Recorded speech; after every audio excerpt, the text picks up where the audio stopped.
Good morning. Welcome to Ugare Edu Hub. Please subscribe and share the videos. Today we are discussing about some important questions. In that first one, acetic acid, also known as methanoic acid, butyric acid, ethanoic acid, valeric acid. Answer ethanoic acid.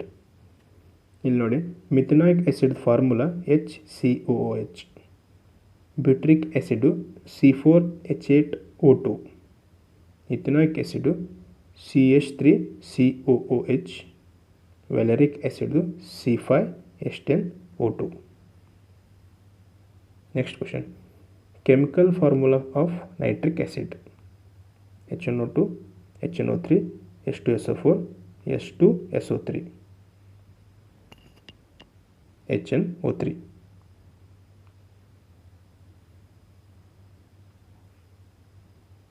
Just see here, HNO2 ಅಂದರೆ nitrous acid, HNO3 ಅಂದರೆ nitric acid, H2SO4 ಅಂದರೆ sulphuric acid, H2SO3 ಅಂದರೆ sulphurous acid.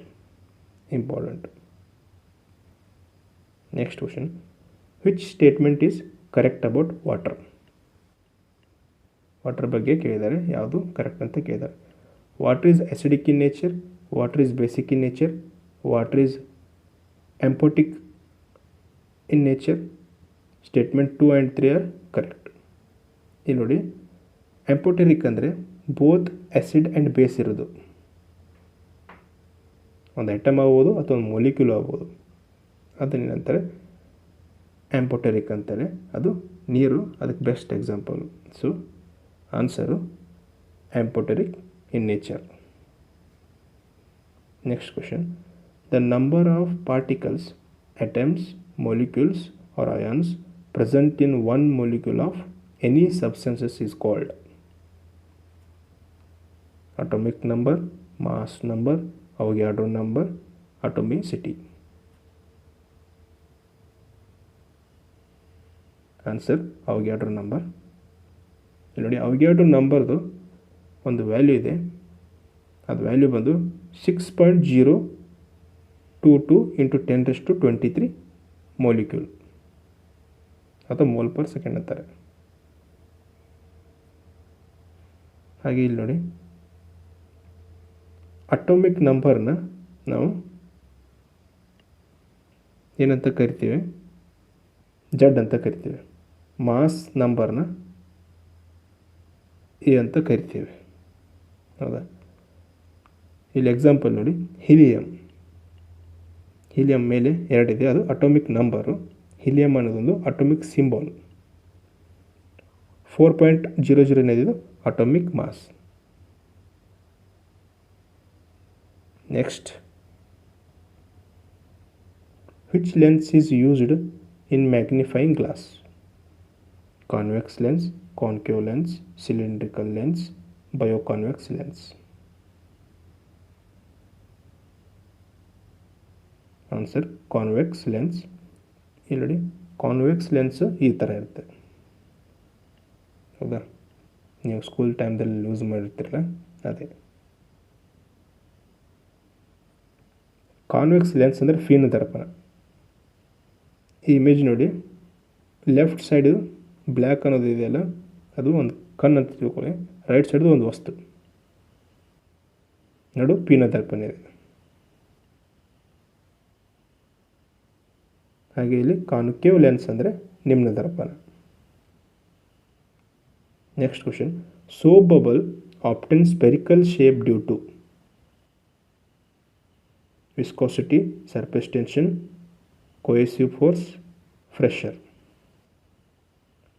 Answer surface tension. ಇದು ಭಾಳ ಸಲ question ಕೇಳಿದ್ದಾರೆ.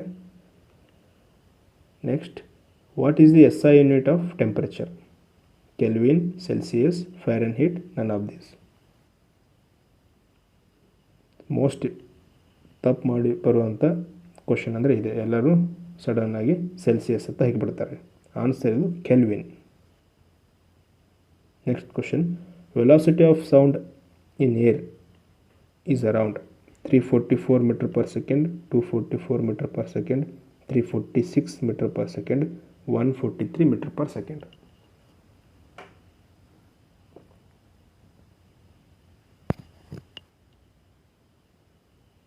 Answer 344 meter per second.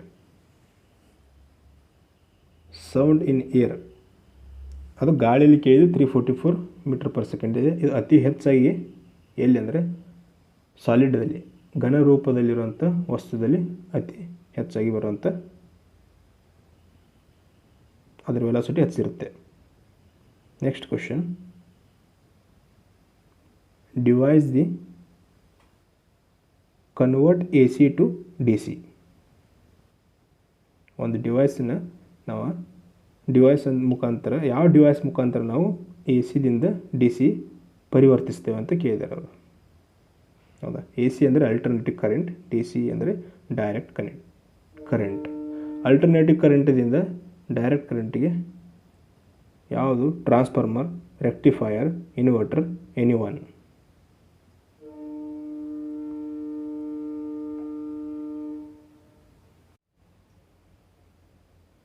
Okay, answer rectifier. Next question, spring balance work on the principle of. Spring balance ಯಾವ principal ಮೇಲೆ work ಆಗುತ್ತೆ ಅಂತ ಕೇಳಿದ್ದಾರೆ. Boyle's law, Hooke's law, Bernoulli's principle and Pascal law.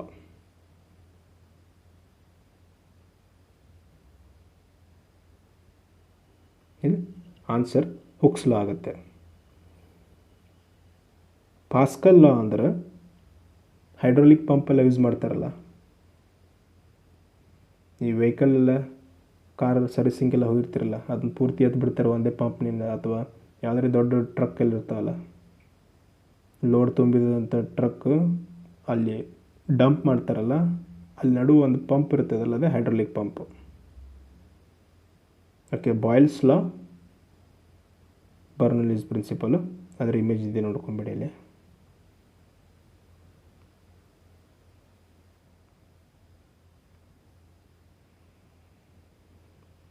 Next question, when white light splits by a prism into 7 color, the phenomena is called.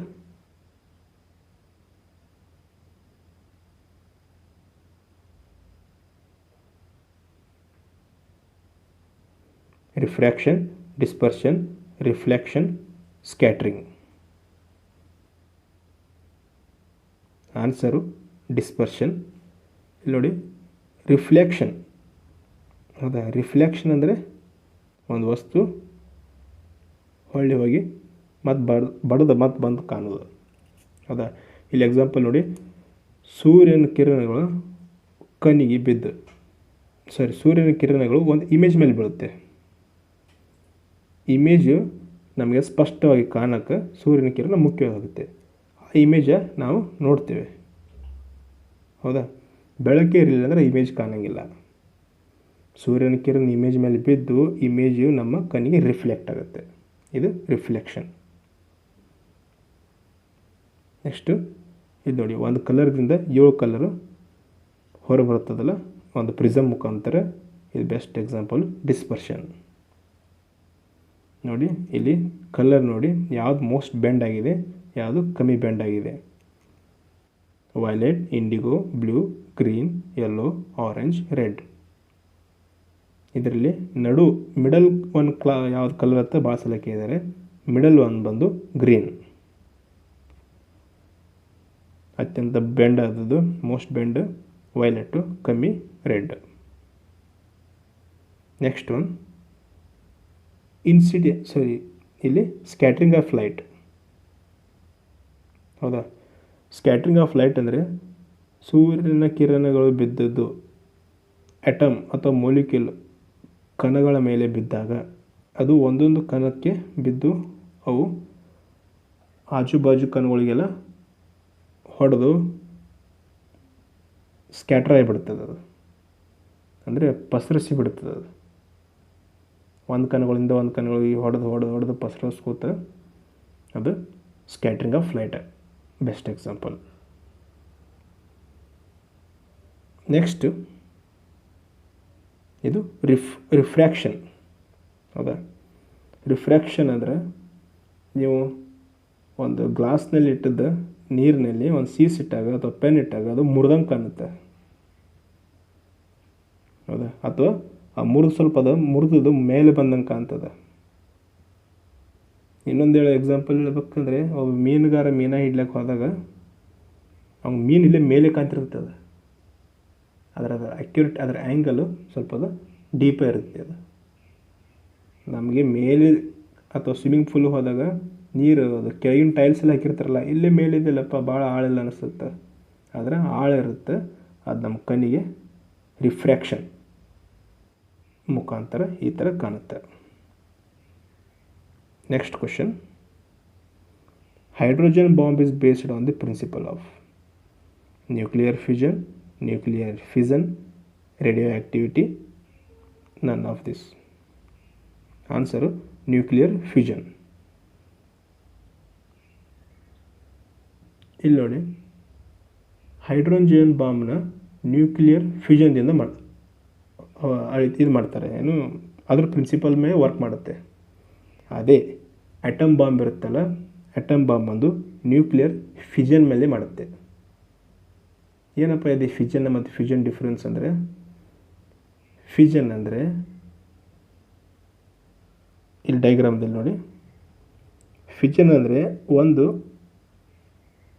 ವಸ್ತು divide ಆಕೋತ ಹೋಗೋದು, ಎರಡಾಗಿ, ಎರಡು ವಸ್ತು ಇದು ನಾಲ್ಕಾಗಿ, ನಾಲ್ಕಿದ್ದು 8ಆಗಿ, ಈ ಥರ ತನ್ನ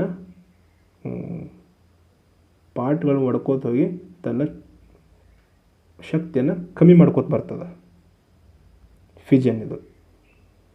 ಫ್ಯೂಷನ್ ಅಂದರೆ ಇದರ ಅಪೋಸಿಟು, 4 ಪಾರ್ಟ್ ಇದ್ದದ್ದು 2 ಪಾರ್ಟ್ ಆಗಿ, 2 ಪಾರ್ಟ್ ಇದ್ದದ್ದು 1 ಪಾರ್ಟ್ ಆಗಿ, ಅದರ ಶಕ್ತಿ 4ರಿಂದ 2ಕ್ಕೆ ಬಂದು 2ರಿಂದ 1ಕ್ಕೆ ಬಂದು ಅದು ಸ್ಟ್ರಾಂಗ್ ಆಗುತ್ತೆ. ಹೌದಾ? ಆ ಬೇಸ್ ಮೇಲೆ ಇದು ಹೈಡ್ರೋಜನ್ ಬಾಂಬ್ ತಯಾರಾಗುತ್ತೆ. ಸೂರ್ಯನಿಂದ ಬರುವಂಥ ಕಿರಣಗಳು ಇರುತ್ತಲ್ಲ, ಸೂರ್ಯನಲ್ಲಿ ಆಗುವಂಥ ಪ್ರಕ್ರಿಯೆಯನ್ನು ಸಹ ಫ್ಯೂಷನ್, ಅದು ಸಮ್ಮಿಲನ.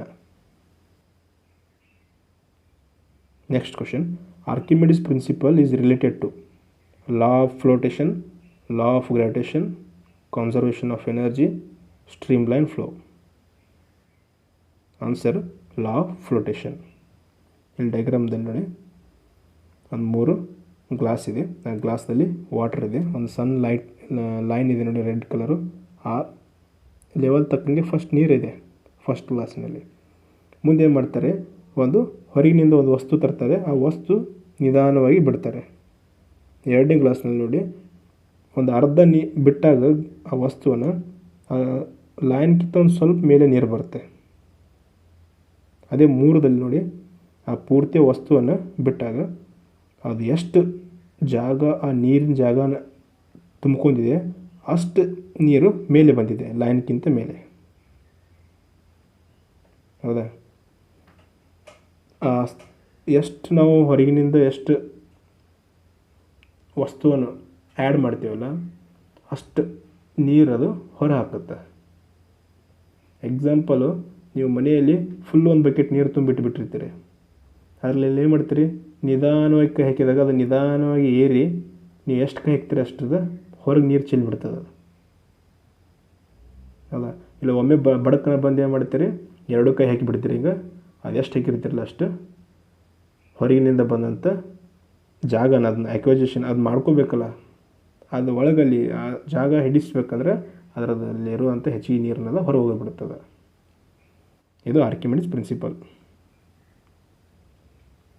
Next question, pure water freezes at 0 degree Fahrenheit, 32 degree Fahrenheit, 273 degree Fahrenheit, 100 degree Fahrenheit. Answer 32 degree Fahrenheit. ಇಲ್ಲಿ ನೋಡಿ 3 ಇದೆ, ಫ್ಯಾರನ್ಹೀಟು, ಸೆಲ್ಸಿಯಸ್ಸು, ಕೆಲ್ವಿನು.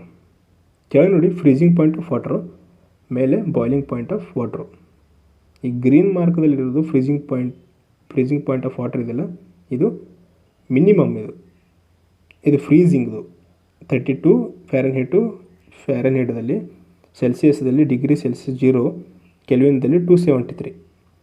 ಅದೇ ಮ್ಯಾಕ್ಸಿಮಮ್ ಅದರದ್ದು ಬಾಯ್ಲಿಂಗ್ ಪಾಯಿಂಟ್ ಆಫ್ ವಾಟರ್ ಅಂದರೆ ಫ್ಯಾರನ್ಹೀಟ್ದಲ್ಲಿ 212, ಸೆಲ್ಸಿಯಸ್ದಲ್ಲಿ 100, ಕೆಲ್ವಿನ್ದಲ್ಲಿ 373.15 ಆಗುತ್ತೆ.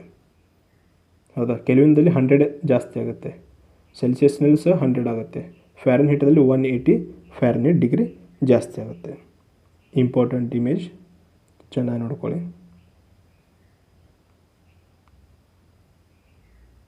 Next question, what is the SI unit of magnetic flux density?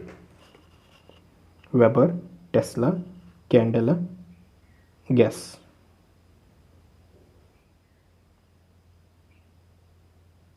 Answer tesla. ಇಲ್ಲಿ ನೋಡಿ, SI unit of magnetic flux ಅಂತ ಕೇಳಿದರೆ ವೆಬರ್ ಬರುತ್ತೆ. ವೆಬರ್ ಬೈ ಮೀಟರ್ ಸ್ಕ್ವೇರ್ ಅಂತ. ಅದೇ ಮ್ಯಾಗ್ನೆಟಿಕ್ ಫ್ಲಕ್ಸ್ ಡೆನ್ಸಿಟಿ ಅಂತ ಕೇಳಿದರೆ ಟೆಸ್ಲಾ ಬರುತ್ತೆ. Important. Next, candela is SI unit of luminous intensity, elastic limit, heat, electric energy. Answer luminous intensity. luminous intensity ಅಂದರೆ ತೀವ್ರತೆ. Okay, next, which of the following are primary colors? Yellow, blue, violet, indigo, red, brown, red, green, blue, orange, red, black. Answer red, green, blue. G R B ತುಪ್ಪ ಕೇಳಿದ್ರಲ್ಲ, ಅದು ನೆನ್ಪಿಟ್ಕೊಂಬಿಡಿ, ಇದು primary colour. GRB, green, red, blue. Next question, what is the boiling point in Kelvin scale? 273 kelvin, 173 kelvin, 373 kelvin, 473 kelvin.